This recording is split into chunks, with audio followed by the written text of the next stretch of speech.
Most people with thoracic hyperkyphosis are told that once the curve becomes severe, their only options are to accept the deformity or consider surgery. But that isn't necessarily true. In this video, I'll show you a different, non-surgical approach that is helping patients with severe thoracic hyperkyphosis achieve measurable improvements. I'll explain the principles behind the ScolioCare KyphoBrace, a custom-designed, computer-assisted 3D overcorrective brace that aims to not just slow the progression, but also actively reduce the excessive spinal curve. I'll also discuss a case study of a 14-year-old female with a 77-degree thoracic hyperkyphosis who got significant improvement using the KyphoBrace, along with another case involving a 65-year-old female whose in-brace x-rays demonstrated notable reductions in thoracic hyperkyphosis and posterior translation.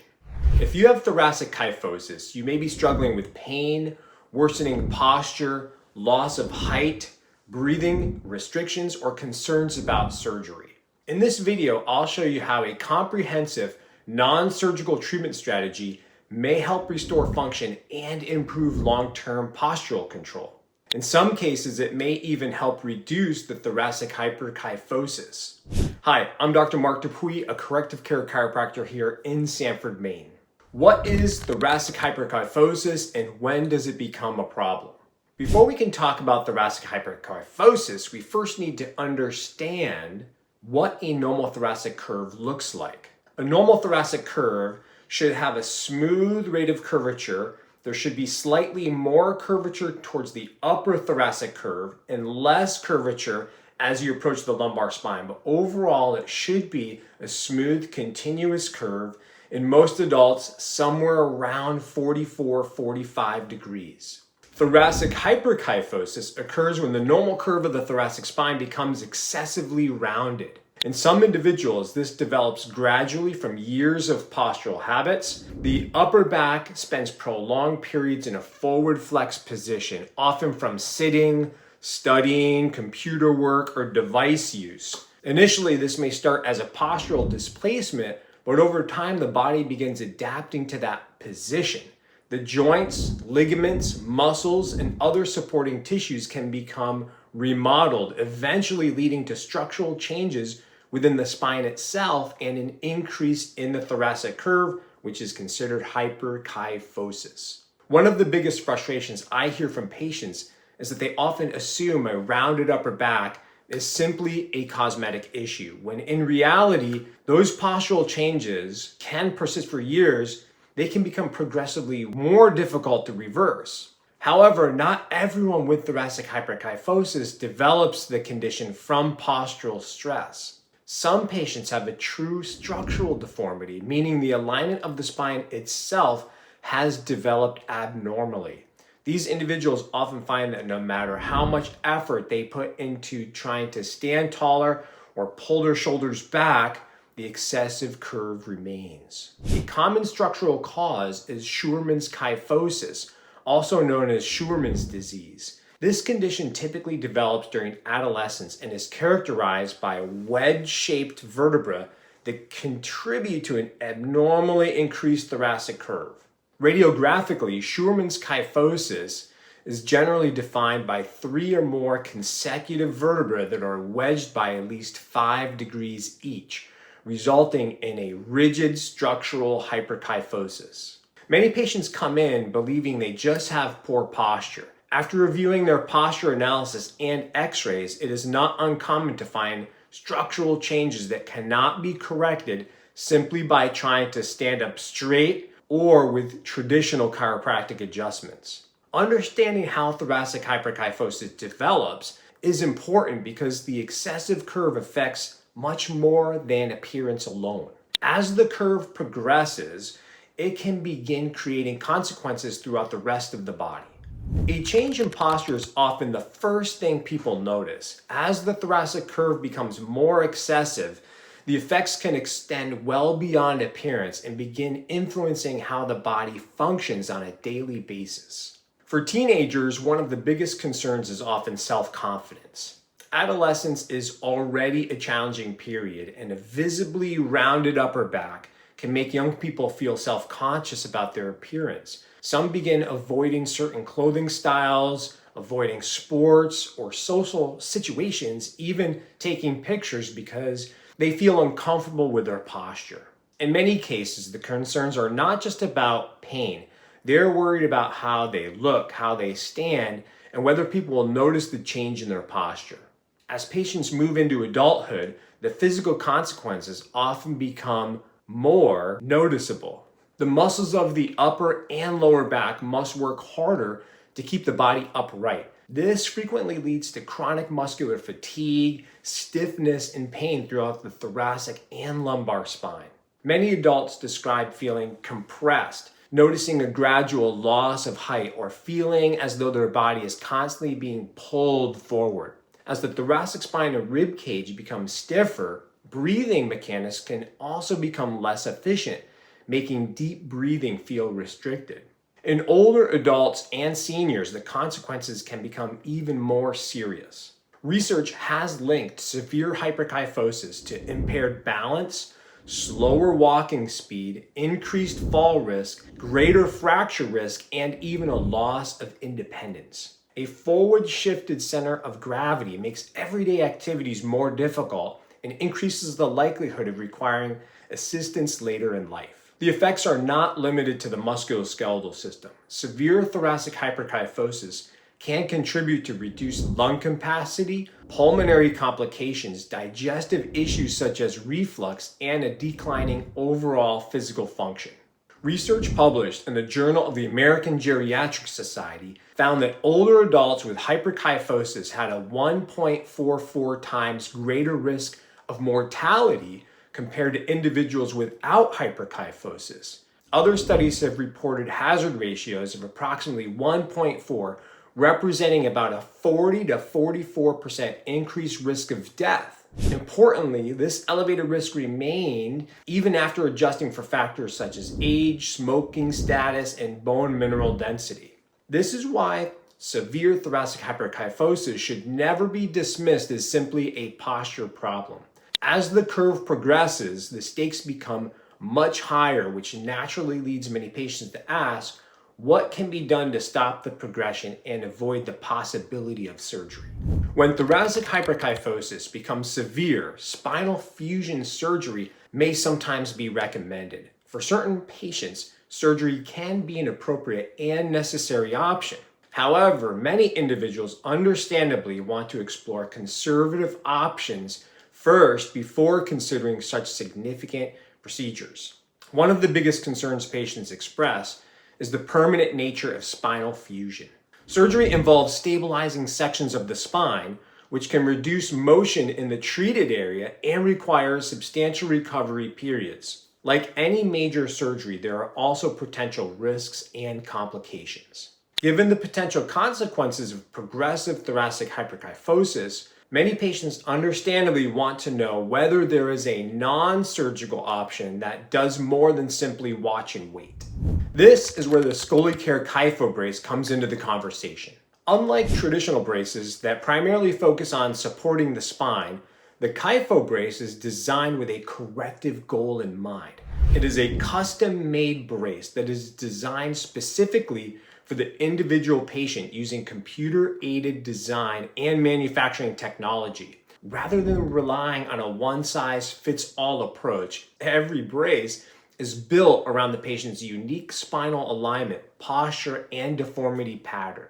Most people assume a brace simply holds the body in place, and many traditional medical braces do.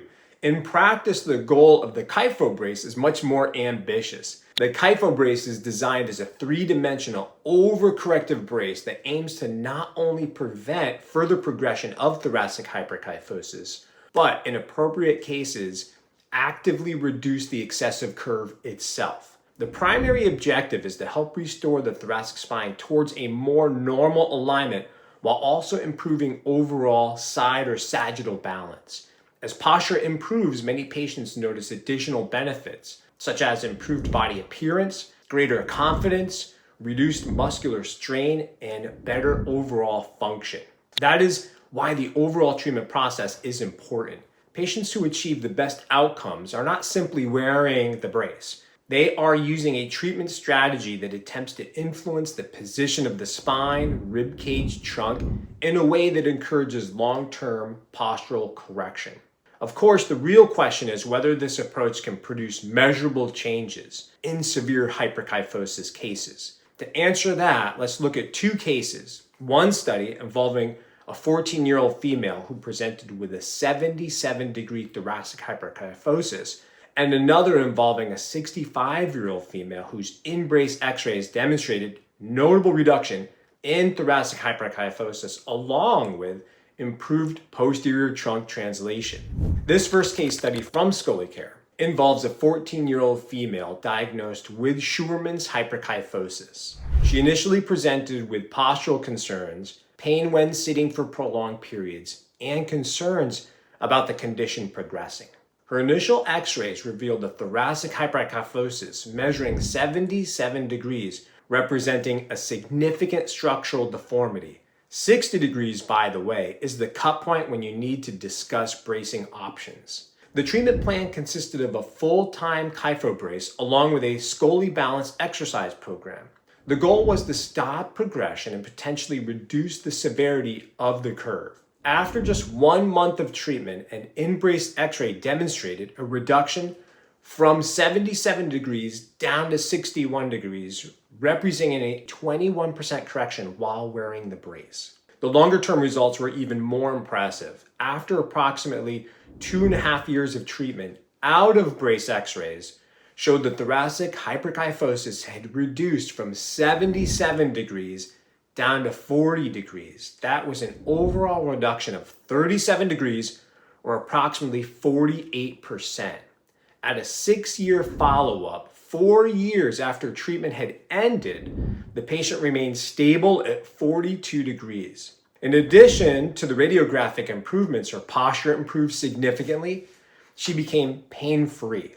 While individual results will always vary, this case demonstrates that in some adolescents with severe Scheuermann's hyperkyphosis, a structured, non-surgical treatment approach may not only stop progression, but potentially achieve meaningful curve reduction as well. The second case involves a 65-year-old female from my clinic with severe thoracic hyperkyphosis and posterior translation of her thoracic spine. What makes this case particularly interesting is that many people assume bracing is only useful for growing adolescents. However, adults with significant postural deformities and thoracic hyperkyphosis may still demonstrate meaningful changes in alignment with bracing. In this case, the patient's in-brace x-rays demonstrated a notable reduction in thoracic hyperkyphosis, along with a reduction in her posterior trunk translation. These findings suggest that even in adulthood, the spine and overall posture may retain some capacity for correction when appropriately addressed. Similar to the first case, this patient also had homework to do, which she was great at doing. We have to do exercises designed for hyperkyphotic patients to do along with wearing their custom 3D designed brace. While this case does not guarantee a similar outcome for every patient, it demonstrates an important principle. Significant postural and spinal changes are not exclusively limited to adolescents. In some adults, meaningful improvements in alignment may still be possible through a comprehensive, non-surgical treatment approach. While the KyphoBrace can be a powerful tool, bracing alone is rarely enough to achieve the best possible outcome. Most people assume the brace does all the work, when in reality, one of the most common limitations I see is persistent stiffness within the thoracic spine and rib cage. If those areas remain restricted, it becomes much harder to maintain improved posture outside of the brace. This is why I also focus on improving thoracic mobility, restoring rib cage motion, and strengthening the muscles responsible for scapular stabilization. We do that through a variety of means with traditional thoracic adjustments, specific targeted exercises, and stretching protocols. The ultimate goal is neuromuscular retraining, helping the body learn to hold a healthier posture even when the brace is not being worn. Who may be a candidate for KyphoBrace? How do you know if you should consider a KyphoBrace? There are several situations where it may be worth exploring whether this type of treatment is appropriate for you. If you have been diagnosed with thoracic hyperkyphosis, but have never been given a corrective treatment plan, it may be worthwhile to be evaluated to determine whether a more comprehensive approach, such as a KyphoBrace, could help you improve your posture and spinal alignment. If you have already received treatment but still have pain, your posture has not improved, or your thoracic hyperkyphosis has continued to progress or failed to stabilize, a more targeted corrective approach may be appropriate. You may also want to consider an evaluation if you have been told that surgery is your next option and you would like to explore conservative treatment options first. Even if you have never been formally diagnosed, there may be signs that warrant further investigation. Do you notice visibly rounding of your upper and mid back? Do you have forward flex posture that seems difficult to correct? Is there a family history of thoracic hyperkyphosis or Scheuermann's kyphosis? If any of these situations sound familiar, consider scheduling an evaluation with a chiropractic biophysics practitioner who is also trained and certified in the ScheuerMann KyphoBrace system. If you want help finding one, drop a comment below and I will refer you to the CBP online doctor directory. A detailed posture assessment and full spine x-ray evaluation can determine whether thoracic hyperkyphosis is present, assess its severity, and help identify whether you may be a candidate for KyphoBrace treatment. In this video, we discussed what thoracic hyperkyphosis is, the health consequences associated with progressive thoracic hyperkyphosis, why many patients look for alternatives to surgery, how the ScheuerMann KyphoBrace is designed to help reduce excessive thoracic kyphosis, and we reviewed 2 case studies demonstrating what may be possible with a comprehensive, non-surgical treatment approach. If you found value in this video, please give it a like, share it with someone dealing with thoracic hyperkyphosis. Doing that helps more people find practical, non-surgical solutions that may help them improve their posture, reduce pain, and maintain their quality of life. And if you want more videos that help you better understand what is causing spinal deformities and what you can do about them, make sure you subscribe to my channel. Now, if you'd like to learn how a progressive spinal deformity can affect your mobility, independence, and long-term quality of life as you age, go watch this video next. I'll show you the warning signs of adult spinal deformity and explain how we help patients identify and address those problems before they become more difficult to manage. Go watch this video next.